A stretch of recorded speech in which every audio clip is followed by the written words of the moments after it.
Hi, നമസ്കാരം. അപ്പം June 5-ാം തീയതി നമുക്ക് തളിപ്പറമ്പ് PWD വെച്ചൊരു ഹിയറിംഗ് ഉണ്ടായിരുന്നു. അത് ഞാൻ കഴിഞ്ഞ വീഡിയോയിൽ പറഞ്ഞിട്ടുണ്ട്. അപ്പം ഇന്ന് ഹിയറിങ്ങിന് പോയി എന്താ പറയണ്ടേ, നമ്മൾ ഉദ്യോഗസ്ഥരുമായിട്ട് സംസാരിച്ചു, PWD ഉദ്യോഗസ്ഥരുമായിട്ട് സംസാരിച്ചിട്ടുണ്ട്. അപ്പോൾ സംസാരിച്ചപ്പോൾ അറിയാൻ കഴിഞ്ഞ കാര്യങ്ങൾ നിങ്ങളിലേക്ക് എത്തിക്കുകയാണ്. ഒന്നാമതായിട്ട് ഞാൻ പറയാനുള്ളത്, നമ്മുടെ നടുവിൽ പോത്തുകൊണ്ട് റോഡിൻ്റെ 8 കോടി രൂപയെ ബന്ധപ്പെട്ട് ഇന്ന് നടന്ന ഹിയറിങ്ങിൽ ആരെങ്കിലൊക്കെ വരുമെന്ന് ഞാൻ വിചാരിച്ചു നാട്ടിൽ നിന്ന്. പക്ഷേ ആരും വന്നില്ല. ഒരു ചെറിയ വിഷമമുണ്ടാക്കി. കുഴപ്പമില്ല, സാരമില്ല. എന്നിരുന്നാൽ കൂടി നമ്മളിന്ന് പോയി സംസാരിക്കുകയുണ്ടായി. അപ്പോൾ അതിൽ നിന്ന് അറിഞ്ഞ ഒന്നാമത്തെ കാര്യം എന്ന് പറഞ്ഞു കഴിഞ്ഞാൽ, ഈ ഫണ്ട്, അതായത് നമ്മുടെ ഈ റോഡിന് വേണ്ടി പാസ്സായ ഫണ്ട് എന്ന് പറയുക, ഇലക്ഷൻ്റെ സമയത്ത് പറഞ്ഞിരുന്ന പല വാക്കുകളും ഉണ്ടായിരുന്നു. അത് എനിക്ക് ഓർമ്മയുണ്ട്. എൻ്റെ ആൻറ്റിയുടെ വീട്ടിലൊക്കെ പോയി സംസാരിച്ചു ഞാൻ അറിഞ്ഞൊരു കാര്യമാണ്. അതായത് ഇത് MB ഫണ്ടാണെന്നും അതുപോലെ MLA ഫണ്ടാണെന്നും ഒക്കെയുള്ളൊരു സംസാരം പല സ്ഥലങ്ങളിലുമായിട്ട് ഇലക്ഷൻ്റെ സമയത്ത് അല്ലാതെയായിട്ട് ഈ ഒരു ചർച്ച ഞാൻ കേട്ടിട്ടുണ്ട്.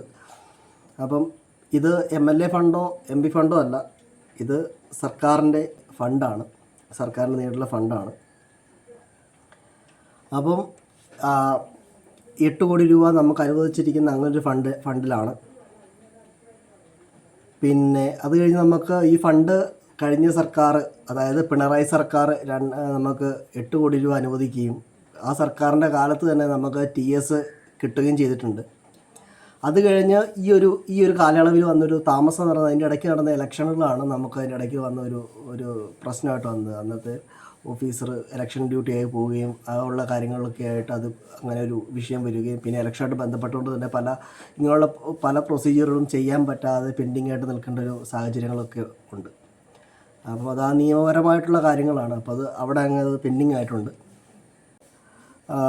പെരുമാറ്റച്ചട്ടം, അത് ഇലക്ഷൻ കഴിഞ്ഞുള്ള പെരുമാറ്റച്ചട്ടമൊക്കെ അതിനെ കുറച്ച് ബാധിച്ചു. അത് കഴിഞ്ഞിട്ട് കഴിഞ്ഞ മാസം 4-ാം തീയതിയാണ് അതിൻ്റെ കാര്യങ്ങൾ, പെരുമാറ്റച്ചട്ടങ്ങളും കാര്യങ്ങളൊക്കെ ആയിട്ട് അതിൻ്റെ കാലം അത് കഴിഞ്ഞ് അതിന് ശേഷമാണ് ടെൻഡർ നടപടികളിലേക്ക് കടന്നത്. അതായത് പെരുമാറ്റച്ചട്ടത്തിന് ശേഷമാണ് ടെൻഡർ നടപടികളിലേക്ക് PWD ഉദ്യോഗസ്ഥർ കടന്നിരുന്നത്. അപ്പം അതിൻ്റെ അകത്ത് ടെൻഡർ വിളിച്ചതെന്ന് പറഞ്ഞാൽ ഞാൻ അറിഞ്ഞത് 2 വ്യക്തികളായിരുന്നു ടെൻഡർ വിളിച്ചിരുന്നത്. അതിൻ്റെ അകത്ത് ഇപ്പം നിലവിലെ ഒരാൾക്ക് ടെൻഡർ നോട്ടീസ് കൊടുത്തിട്ടുണ്ട്. കാസർഗോഡ് സ്വദേശിയായ മുഹമ്മദ് അഹനാസ് എന്ന് പറഞ്ഞൊരു വ്യക്തിയാണ് നമ്മുടെ ഈ റോഡിൻ്റെ ടെൻഡർ കരാർ ലഭിച്ചിരിക്കുന്നത് തന്നെ. കഴിഞ്ഞ മാസം 29-ന് അദ്ദേഹത്തിന് ഓഫീസിൽ നിന്നും നോട്ടീസ് അയച്ചിട്ടുണ്ട്. ടെൻഡർ അഗ്രിമെൻറ്റ് സൈൻ ചെയ്യാൻ വേണ്ടിയിട്ടുള്ള നോട്ടീസ് അയച്ചിട്ടുണ്ട്. അത് ഈ മാസം 24-ാം തീയതിക്കുള്ളിൽ പുള്ളി ടെൻഡർ സൈൻ ചെയ്യണം, എഗ്രിമെൻറ്റ് പുള്ളി സൈൻ ചെയ്യണം. അതായത് നമുക്കിപ്പോൾ ലഭിച്ച 2 കോടി രൂപയ്ക്ക് 2 കോടി രൂപയിൽ നിന്ന് 10% 20 ലക്ഷം രൂപയോളം പുള്ളി സർക്കാരിലേക്ക് കെട്ടിവെക്കണം. അപ്പം അത് കെട്ടിവെച്ച് സൈൻ ചെയ്യണം. എഗ്രിമെൻറ്റ് സൈൻ ചെയ്താൽ മാത്രമേ ഈ റോഡിൻ്റെ ടെൻഡർ ഈ പറയുന്ന മുഹമ്മദ് അഹ്നാസ് എന്ന് പറയുന്ന വ്യക്തിക്ക് ടെൻഡർ കൊടുത്തു എന്ന് നമുക്ക് പറയാൻ പറ്റുള്ളൂ. എന്തെങ്കിലും കാരണവശാൽ പുള്ളിക്ക് അത് സാധിക്കാതെ വന്നു കഴിഞ്ഞാൽ ഈ ടെൻഡർ പോവുകയും അങ്ങനെ ടെൻഡർ നഷ്ടപ്പെട്ട് കഴിഞ്ഞാൽ പുതിയൊരാൾ വരണം. പിന്നെ അതുമാത്രമല്ല, ഇപ്പം ഈ വന്ന അജ്നാസിന് കുറച്ച് കാലത്തേക്ക് ഡിബാർ ചെയ്ത് കഴിഞ്ഞാൽ പുള്ളിക്കാരന് അടുത്തൊന്നും ടെൻഡറിൽ പങ്കെടുക്കാൻ പറ്റില്ല. പിന്നെ നമുക്ക് വീണ്ടും താമസം വരും. അപ്പോൾ അങ്ങനെ സാഹചര്യത്തിൽ നഷ്ടപ്പെട്ടില്ല എന്നുള്ള വിശ്വാസം എനിക്കുണ്ട്. അങ്ങനെ സംഭവിക്കാതിരിക്കട്ടെ, പുള്ളി തന്നെ ടെൻഡർ എടുക്കേണ്ട ഒരു സാഹചര്യത്തിലേക്ക് എത്തട്ടെ. അപ്പോൾ നമുക്ക് 24-ാം തീയതി വരെ നമുക്ക് ഡേറ്റ്, 24-ാം തീയതിക്കുള്ളിൽ ടെൻഡർ എടുത്താൽ മാത്രമേ നമുക്ക് ടെൻഡർ എടുത്തു അല്ലെങ്കിൽ ടെൻഡർ പൂർത്തിയായി എന്ന് നമുക്ക് പറയാൻ പറ്റൂ.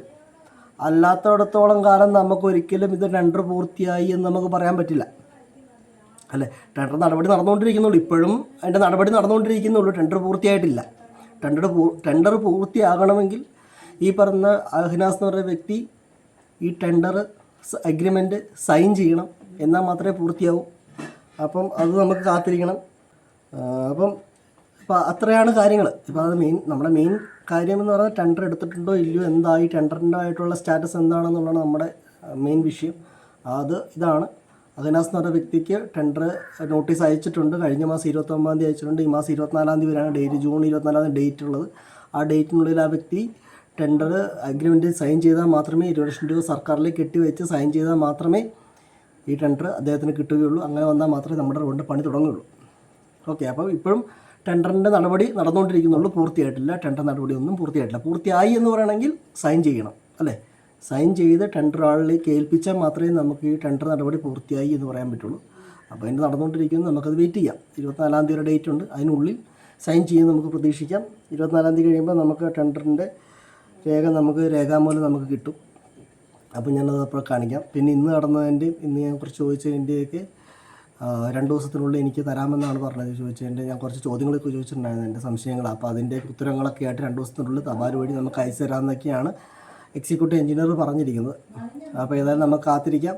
ഇതിനുള്ളിൽ സൈൻ ചെയ്ത് കഴിഞ്ഞാൽ ബാക്കി കാര്യങ്ങൾ നടക്കും. പിന്നെ ഇപ്പോൾ സൈൻ ചെയ്ത് കഴിഞ്ഞാലും ഈ മഴ ആയതുകൊണ്ട് തന്നെ ഈ മഴയുള്ള സമയത്ത് പണി നടക്കുമോ എന്നുള്ളതിനെക്കുറിച്ച് യാതൊരുവിധ നമുക്ക് ഉറപ്പും പറ്റത്തില്ല. കാരണം ഈ മഴ സമയത്ത് റോഡിൻ്റെ പണി പോസിബിൾ ആണോ എന്ന് ചോദിച്ചാൽ ഇച്ചിരി ബുദ്ധിമുട്ടാണ്, എല്ലാവർക്കും അറിയാമല്ലോ. മിക്കവാറും അങ്ങനെയാണെങ്കിൽ ഈ മഴക്കാലം കഴിഞ്ഞതിന് ശേഷം മാത്രമേ നമ്മുടെ റോഡിൻ്റെ പണിയായിട്ട് മുമ്പോട്ട് പോവുകയുള്ളൂ. നമുക്ക് വെയിറ്റ് ചെയ്യാം. ടെൻഡർ എടുക്കുന്നത് നമുക്ക് വെയിറ്റ് ചെയ്യാം. അത് കഴിഞ്ഞാൽ മാത്രമേ നമുക്ക് ടെൻഡർ കിട്ടി എന്ന് പറയാൻ പറ്റുള്ളൂ. അപ്പോൾ ഇത്രയേ ഉള്ളൂ കാര്യങ്ങൾ. നിങ്ങളോട് പറയണമെന്നുണ്ടായിരുന്നു. അത് ഞാനത് എന്താ പറയണ്ടേ. അപ്പോൾ ഏതായാലും നമുക്ക് അടുത്തൊരു വീഡിയോ കാണാം.